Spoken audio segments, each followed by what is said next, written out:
Hi స్నేహితులారా, ఈ video చూసే ప్రతి ఒక్కరూ జీవితంలో గెలవాలి, చరిత్రలో నిలవాలంటే ఏం చేయాలంటే సింపుల్గా బలవంతుడు ఎవడు, అసలు బలంగా ఉండేవాళ్ళు ఎవరు, బలవంతుడు ఎవడు అంటే వెనుక 4 మనుషుల్ని వెనుక పెట్టుకొని తిరిగేవాడు బలవంతుడా, లేకుంటే 4 బిల్డింగ్లు ఉన్నాయని వాడు బలవంతుడా, ఒక 10 ఎకరాలు వెనుక ఉన్నాయంటే వాడు బలవంతుడా, లేకుంటే రాజకీయ నాయకుల్లో కానీ అందరు నన్నే లైక్ చేస్తున్నారు, న్యాయం పడిన తిరుగుతున్నారు అనేవాడు బలవంతుడా?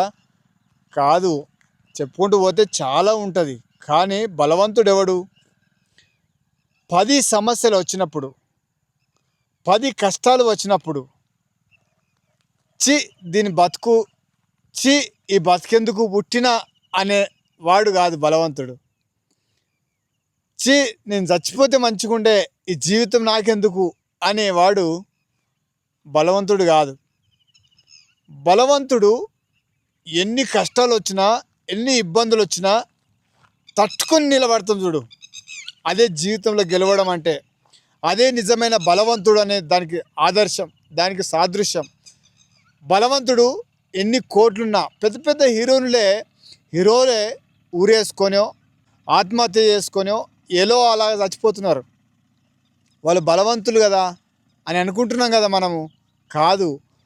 ఎలాంటి సిచ్యువేషన్లో అయినా ఒంటరిగా నిలబడ్డా సరే అందరు ఒకటే మనల్ని ఒంటరిగా చేస్తారు చూడు, అప్పుడు నిలబడి ధైర్యం తెచ్చుకుంటాం చూడు, మనశ్శాంతితో ప్రశాంతంగా ఉంటాం చూడు, ఆ టైంలో ఆడే బలవంతుడు.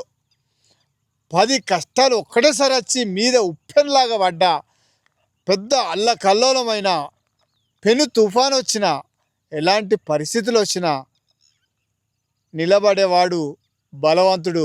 సరేనా? మనం బలవంతంగా ఉండాలి. బలవంతుడు అనిపించుకోవాలంటే వెనక 10 మంది ఉన్నారు అనే వాడు బలవంతుడు రా, వాడు కొట్టేవాడు, ఆ కొట్టేవాడు కాదు. నలుగురిని బెదిరించి అన్యాయం చేసేవాడు బలవంతుడు కాదు.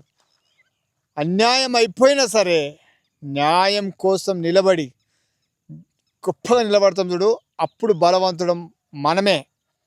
అందుకే బలవంతుడు ఎవడంటే 10 మందిని కొట్టేవాడు కాదు, 10 కష్టాలు వచ్చినా నిలబడేవాడే బలవంతుడు. ఇది నా యొక్క ఉద్దేశం. దయచేసి నచ్చితే లైక్ చేయండి, షేర్ చేయండి, సబ్స్క్రైబ్ చేసుకోండి. Thank you. జై హింద్, జై భారత్, వందే మాతరం.